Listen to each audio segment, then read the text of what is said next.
If one day you woke up expecting the world's noise, but found only the crushing, absolute silence of your own breath.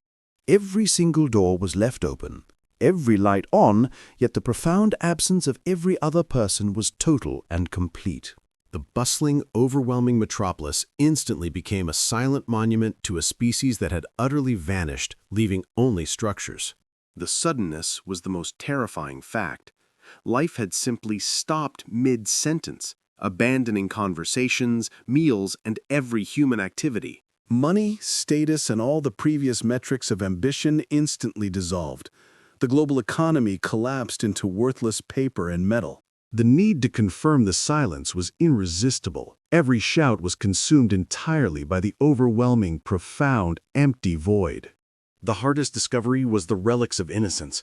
These small, abandoned toys represented the generation that would never grow. The physical world instantly became a labyrinth of unattended maintenance. Infrastructure became a silent, ever-present, existential threat. Then came the first intoxicating wave of absolute terrifying freedom. All laws, all limitations instantly vanished, leaving only your choice. Culture became a personal archive. All the stories, all the art were preserved, but lacked the necessary audience to truly matter. They spent weeks desperately searching for a flicker of light or a pulse of sound, hinting at other human presence elsewhere. The external mirror, the reflection in the eyes of another person, was completely gone. Defining your own self became impossible. Humanity instantly joined the great silent exhibit of history, reduced to the scale of an enormous, temporary, simple fossil record. The slow, silent degradation of infrastructure began. Cities built on human effort rapidly started to fail without constant attention. Power shifted from the centralized grid to the simple personal generator. Maintaining the slightest light became a lonely, constant act. Music became a hollow exercise. Melody required a shared ear. Playing only for the empty air felt deeply and utterly pointless. The world was not entirely empty of life. The remaining animals became the only living, persistent, and constant audience. The simple joy of preparing or tasting food was lost.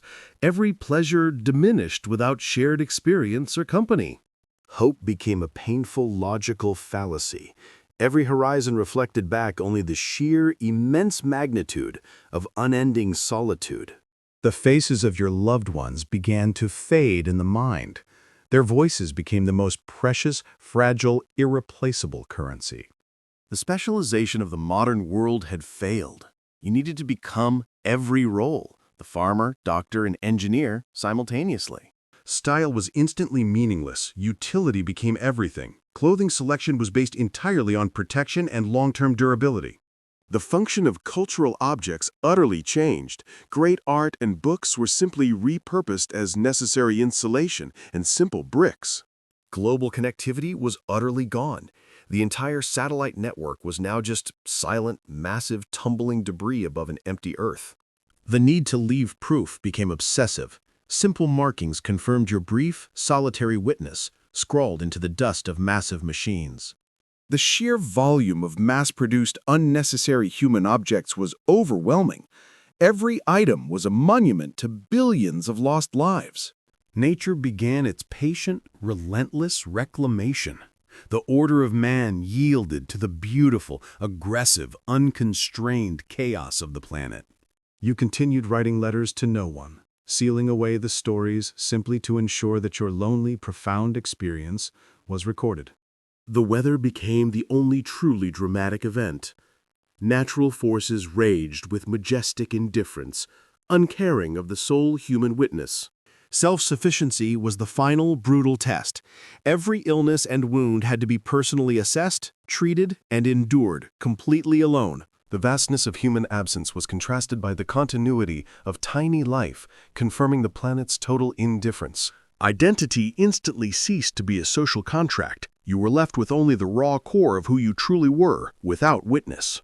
The cosmos became the only audience. The stars watched with cold, ancient patience, offering an immense, beautiful perspective.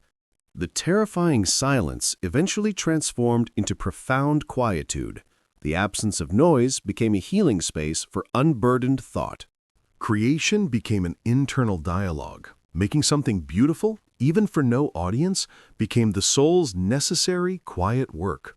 The deepest need was confirmed: to see a familiar smile, to connect with a recognizable face, even one that had to be self-created. Every simple object was now charged with the potent ghost of shared experience, holding the full, heavy weight of lost humanity. You read aloud in the quiet vastness, just to hear the resonance of a voice, keeping the fragile human sound from disappearing. Freedom was profoundly redefined. It was the beautiful, unburdened motion of life that carried no memory, no rules, and no grief. True, deep companionship was found in the animals that remained. Their simple presence became the anchor tethered to reality. You instantly shed the trappings of the past. The new identity was purely practical, resilient, and utterly self-reliant on its core. Purpose was profoundly redefined. Life was now simply about tending a small, perfect garden against the immense surrounding chaos. The quiet, resilient self finally found its voice. The song was for no audience, but the purest expression of a newly discovered soul. You offered a final gentle farewell to the vanished world, honoring the immense, beautiful memory of lost humanity and shared life. If one day you woke up alone, you would learn the greatest strength is the profound ability to simply be your own world.